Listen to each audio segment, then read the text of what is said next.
Hello everyone, welcome to brain shocks. तो इस video series में हम कर रहे हैं गेट के previous year questions aptitude section के। और इसकी प्लेलिस्ट का लिंक आपको डिस्क्रिप्शन में मिल जाएगा। अगर आप पहली बार देख रहे हो तो आप बिल्कुल फर्स्ट वीडियो से आगे देख सकते हो। और हर वीडियो में हम क्या करते हैं, 5 क्वेश्चंस करते हैं। तो ऑलमोस्ट 235 क्वेश्चंस हम अब तक कर चुके हैं।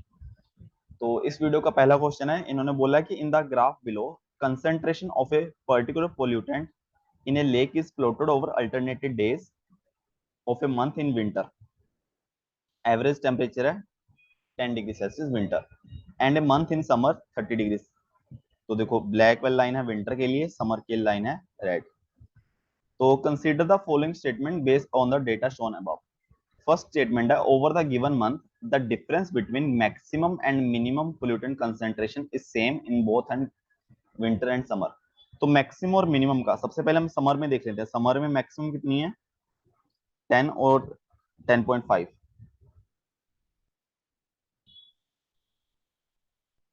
माइनस मिनिमम है 1.5, तो डिफरेंस आ गया 9। मैक्सिमम और मिनिमम का डिफरेंस आ गया 9 आ गया। सिमिलरली अगर मैं देखें हम विंटर में मैक्सिमम है 8, मिनिमम है 0, तो 8 माइनस 0 8। तो डिफरेंस क्या सेम है क्या? नहीं है ना, बोलो ना same difference between maximum minimum. Second बोल रहा है कि there are at least 4 days in the summer month such that pollutant concentration on those days are within 1 ppm of pollutant concentration on corresponding days in winter month। मतलब ये बोल रहा है कि 4 दिन मिनिमम ऐसे हैं समर मंथ में जब जो पोल्यूटेंट की कंसेंट्रेशन है वो विंटर से 1 ppm के अंडर में, मतलब या तो 1 ppm से ज्यादा या कम, इस रेंज में, मतलब है ना, दोनों का डिफरेंस जो है 1 ppm से ज्यादा नहीं है, ये कहने की बात है। तो हमें देख लेते हैं। देखो 1 ppm कौन सा है, इतना इतना पार्ट 1 ppm है ना। तो 8 तारीख को देखें, इसको थोड़ा जूम करके, 8 तारीख को एग्जैक्ट ऑलमोस्ट 1 ppm है, ठीक है, विद इन हो गया। 10 तारीख को भी है, 12 को भी है, 14 को भी है, 16 को 1 ppm थोड़ा बढ़ जा रहा है। तो 4 दिन तो है ही ऐसे। और प्लस ये भी है कि जैसे हमने ग्राफ प्लॉट किया है तो 9 को भी, 11 को भी और 13 को भी, ठीक है। तो ये पॉइंट सही है, इसलिए ऑप्शन बी। ठीक है। नेक्स्ट क्वेश्चन है कि X bullocks and Y tractors take 8 days to plow the field. If we half the number of bullocks and double the number of tractors, it takes 5 days to plow the same field. How many days will it take x bullocks alone to plow the field? ठीक है। अब देखो, suppose करो x bullock और y tractor 8 दिन में काम करते हैं, ठीक है। तो x बुलॉक सपोज करो x काम करते हैं एक दिन में, सब मिलके जितने भी हैं, और प्लस वाई ट्रैक्टर्स एक दिन में मिलके वाई काम करते हैं पूरा। तो दोनों मिला के एक्स बुलॉक्स और वाई ट्रैक्टर्स एक दिन में काम करेंगे एक्स प्लस वाई, और इंटू 8 करके ये एक काम पूरा कर देंगे ना 8 दिन में। सिमिलरली अगर हम नंबर ऑफ बुलॉक्स हाफ कर दें तो उनका जो काम है वो भी हाफ हो जाएगा, एक दिन में एक्स बाय 2 काम करेंगे। प्लस हमने क्या किया, नंबर ऑफ ट्रैक्टर डबल कर दिया। वाई ट्रैक्टर एक दिन में वाई अमाउंट ऑफ काम कर रहे थे, तो डबल कर दूंगा ट्रैक्टर, तो वो 2y काम करेंगे। और ये काम वो कितने दिन में कर देते हैं, 5 दिन में, इंटू 1। ठीक है। ये हमारे पास दो इक्वेशन बन गई। हमें क्या फाइंड करना है कि how many days it will take X bullocks alone to plough the field, है ना। तो हम एक्स की वैल्यू फाइंड कर लेंगे। तो हमें एक्स की वैल्यू क्या है बेसिकली, कि एक्स बुलॉक्स एक दिन में कितना काम करते हैं, ठीक है, वो पता चल जाएगा हमें। तो इसको अगर हम फर्दर सोल्व करेंगे तो ये आ जाएगा X plus Y is equal to 1, यह आ जाएगा एक्स बाई 2, सॉरी 1/8, यह आ जाएगा X plus 2, 2y is equal to 1/5, है ना। हमें x की वैल्यू फाइंड करनी है तो y की वैल्यू कैंसिल करनी है, इसको 2 से मल्टीप्लाई करूंगा तो मेरे पास इक्वेशन बनेगी 2x plus 2y is equal to 1/4। Equation 1, equation 2। तो क्या करते हैं, 2 में से 1 को माइनस कर देते हैं। 2 माइनस 1 करेंगे तो 2x माइनस एक्स बाई 2, तो 3x डिवाइडेड बाई 2, और 1/4 माइनस 1/5 इज इक्वल टू आ जाएगा 1/20। तो यहाँ से x की वैल्यू आ जाएगी 1/30। तो x ब्लॉक्स एक दिन में 1/30 काम करते हैं। तो एक काम करने के लिए कितने ब्लॉक्स लगेंगे, सॉरी दिन कितने लगेंगे, 30। 30 दिन एक्स बुलॉक्स। ठीक है, ऑप्शन ए। नेक्स्ट क्वेश्चन है ये, यस, तो ये काफी अच्छी इंग्लिश का क्वेश्चन है, बट ये है कि इसमें काफी मुश्किल वर्ड है ना, आपको समझ भी ना आए, बट क्वेश्चन बनेगा ये। देखते हैं इसको। ये क्या बोल रहे हैं कि if you are looking for a history of India, और for an account of rise and fall of British Raj, or for the reason of cleaving of subcontinent into two mutually antagonistic parts and effect of this multilation will have on respective sections and ultimately on Asia। तो ये क्या बोला कि अगर आप India की history देख रहे हो, या फिर ब्रिटिश राज का राइज एंड फॉल देख रहे हो, या फिर रीजन ढूंढ रहे हो cleaving of subcontinental into two mutually, इसका क्या मतलब है, जो इंडिया पाकिस्तान का पार्टीशन की बात कर रहा है ना, क्लीविंग सब कॉन्टिनेंट, और इसका मतलब होता है विरोधी, और इनका इफेक्ट जो है आपस में और एशिया पे, है ना। अगर आप इसके बारे में देख रहे हो, you will not find it in these pages, आपको इन पेजेस पे नहीं मिलेगा। फॉर दो, जो बंदा लिख रहा है वो बोला कि I have spend life time in the country, मैंने अपना पूरा जीवन इस कंट्री में बताया है। I to live to near the seats of event, जो आसपास घटनाएं हुई मैं उसके आसपास रहा हूँ। And I was to intimately associate with the actors, कि मैं एक्टर के साथ भी एसोसिएट रहा हूँ, to get the perspective needed for the impartial recording of this matter, कि मुझे उनका पर्सपेक्टिव जानने के लिए, इम्पार्शियल मतलब कि क्या बोलेंगे इसको, कि पार्शियल नहीं है ना, इसको वही बोल सकते हैं कि पार्शियल नहीं है, एक तरफा नहीं है ना, एक तरफ नहीं कि दोनों साइड बराबर की सुनने वाला, कि वैसे मुझे पता चल जाए। ठीक है, ये लिखा, पैरा लिख दिया। अब देखो पूछा क्या इन्होंने, इंपॉर्टेंट ये है कि which of the following is the closest meaning to the cleaving. तो अगर आपको ये लाइन का मतलब समझ आता है, ठीक है, इतना सा कि फॉर द रीजन, देखो यहीं से समझ आ जाएगा, यहाँ पे ब्रिटिश राज मेंशन है, रीजन ऑफ क्लीविंग ऑफ सब continent into two mutually antagonistic parts, यहाँ से पता चल रहा है कि ये पार्टीशन की बात कर रहा है, डिवीजन की बात कर रहा है। तो इसका मतलब क्या होगा, स्प्लिटिंग। स्प्लिटिंग का मतलब क्या होता है, बांटना।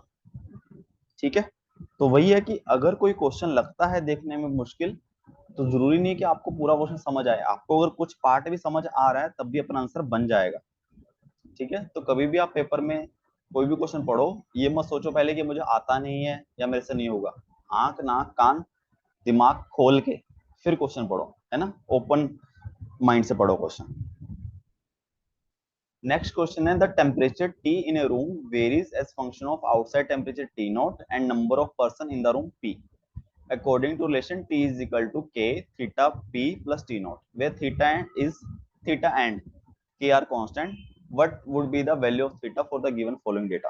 ठीक है, तो ये रिलेशन है, ये डेटा है, तो यहाँ से दो इक्वेशन बन जाएंगी। T इज इक्वल टू क्या बोला है, 32.4 is equal to K theta पी, यानी कि 2 थीटा प्लस टी की वैल्यू क्या है, टी नॉट की वैल्यू 25, और सेकंड इक्वेशन क्या बनेंगे, 42.0 इज इक्वल टू के 5 थीटा प्लस 30। अब हमें थीटा की वैल्यू फाइंड करनी है, तो दोनों इक्वेशंस को डिवाइड कर देंगे, तो 324 divide by 420 is equal to के खत्म हो गया, 2 theta plus 25 divide by 5 common निकालो, थीटा प्लस 6, तो यहाँ पे काट पीट दो जो भी कट रहा है, तो ये एक्चुअली पहले तो 5 से काट देते हैं, तो 8, 8×5 = 40, 84, तो ये 4 से कटेगा 81। ठीक है, ये 4 से कटेगा 21, फिर ये 3 से कटा 27, और ये 7। ठीक है, तो क्रॉस मल्टीप्लाई करेंगे तो 27 थीटा प्लस 6 7 2 थीटा प्लस 25। ठीक है, तो 27 थीटा प्लस 27 इंटू 6 2, 6 दूनी 12, 162, 14D 175, तो 27 माइनस 14 13D 13 थीटा, 175 माइनस 162 भी 13 आ जाएगा, तो थीटा की वैल्यू कितनी आ जाएगी, 1, ऑप्शन बी। ठीक है, लास्ट क्वेश्चन है इस वीडियो का, the it tower A is 90 metre tall, ठीक है, tower B is 140 metre tall, they are 100 metre apart, a horizontal skywalk connect the floors at 70 meter in both the towers. If it towed rope connects the top of tower A to the bottom of tower B. At what distance from tower A will the rope intersect the skywalk? ठीक है, दो tower है हमारे पास, B है 140,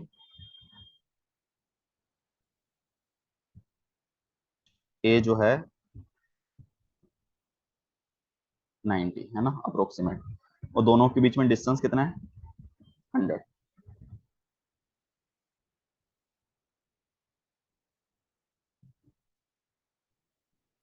फिर हमने क्या किया, ये 90 है ना, हमने 70 मीटर यहाँ पे मान लो एक स्काई वॉक बनाया, ये वाला, ठीक है, ये 100 है। और फिर क्या किया हमने, इन्होंने क्या बोला है कि ये 70 है, ये वाला डिस्टेंस, फिर इन्होंने बोला है ये 100 है, 100 कि a rope connect the top of tower A to the bottom of tower B. तो ये ए है, ये बी है, ऐसे,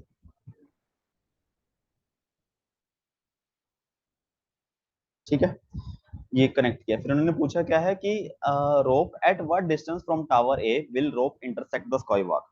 तो रोप कहाँ पे इंटरसेक्ट कर रही है, यहाँ पे। तो ए से कितना दूर है, मतलब ये वाला डिस्टेंस पूछा है, ये वाला, है ना।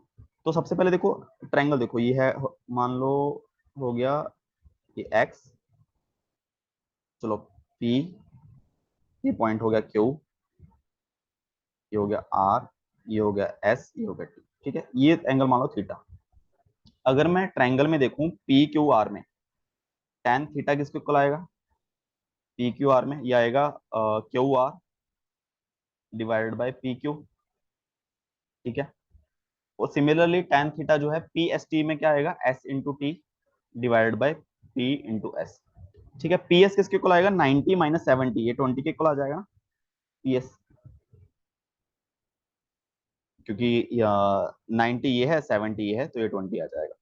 तो बस क्यू आर कितनी वैल्यू कितनी है 100, पी क्यू की वैल्यू है 90, एस टी की वैल्यू हमें फाइंड करनी है एक्स मान लो, पी एस की वैल्यू है 20, तो एक्स की वैल्यू कितनी आ जाएगी, 0 0 कैंसिल, 200 डिवाइड बाय 9, ये आ जाएगी 22.22 मीटर, ठीक है। न्यूमेरिकल आंसर टाइप क्वेश्चन है। तो आई थिंक सारे क्वेश्चन इसमें ज्यादा मुश्किल थे नहीं, और फिर भी किसी क्वेश्चन में डाउट हो नीचे कमेंट कर देना, टेलीग्राम ग्रुप का लिंक दिया हुआ है वो ज्वाइन कर लेना, वहां पूछ लेना। और कुछ भी सीखा हो वीडियो से, वीडियो को लाइक करना, अपने दोस्तों का शेयर करना, एंड चैनल को सब्सक्राइब करना। Thank you so much.